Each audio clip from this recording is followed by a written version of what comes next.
হাম সংক্রমণের বিষয়ে আরও জানাতে সিলেট থেকে আমাদের সাথে যুক্ত হচ্ছেন এম.এ. কাইয়ুম।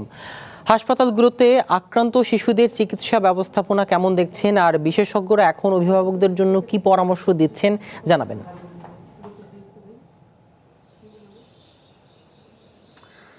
আমি যদি বলি, সিলেটে প্রতিদিনই এক একজন শিশু মারা যাচ্ছে। যে শিশুগুলো পৃথিবীর আলো বাতাস ভালো করে দেখেনি, এরকম শিশুর সংখ্যাই বেশি। আমি একটু যুক্ত করি, সবচেয়ে সিলেট বিভাগে 4টি জেলার মধ্যে সবচেয়ে বেশি মৃত্যুর সংখ্যা হচ্ছে সুনামগঞ্জ জেলা। বিশেষজ্ঞরা এর কারণ হিসেবে বলছেন, সুনামগঞ্জ যেহেতু হাওর অধ্যুষিত এলাকা, সেই হিসাবে হামের ছোঁয়াছুঁয়ি যে বিষয়টি আছে সেটির সংক্রমণ বেশি বৃদ্ধি পেয়েছে ওইসব এলাকায়। এরপরে আছে সিলেটে 23 জন, এরপরে মৌলভীবাজার এবং হবিগঞ্জে। আপনি যে বিষয়টি জানতে চেয়েছেন, বিশেষজ্ঞ ডাক্তারদের সাথে আমি কথা বলেছিলাম। তারা বলছে যে আগামী 10-15 দিনের মধ্যে তারা যে টিকাদান কর্মসূচি শেষ করেছিলেন অতীতে, সেটির অ্যান্টিবডি তৈরি হলে কিছুটা হলেও হাম পরিস্থিতি নিয়ন্ত্রণে আসবে। আমি ভেতরে গিয়েছি, এখানকার কর্তব্যরত ডাক্তার যিনি আছেন তাদের সাথেও কথা বলেছি।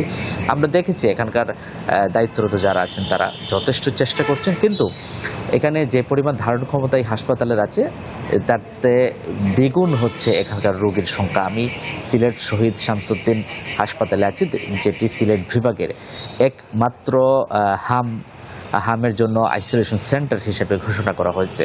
এরপরে আছে উসমানী মেডিকেল কলেজ হাসপাতাল, সেখানেও আইসিইউ সাপোর্ট হচ্ছে, এইখানেও আইসিইউ সাপোর্ট তারা দিচ্ছে, কিন্তু তবুও কোনোভাবে কুলানো যাচ্ছে না। কারণ আমি যদি গড় হিসেব করি তাহলে প্রতিদিনই কোনো না কোনো শিশু মারা যাচ্ছে। এর মধ্যে হচ্ছে নার্সিং সেবায় নিয়োজিত মিডওয়াইফারি 22 বছর বয়সী এক তরুণী, তিনিও সুনামগঞ্জের। কিছুদিন আগেই এই আমার পেছনে যে আইসিইউ আছে সেই আইসিইউতে তিনি শেষ নিঃশ্বাস ত্যাগ করেছেন।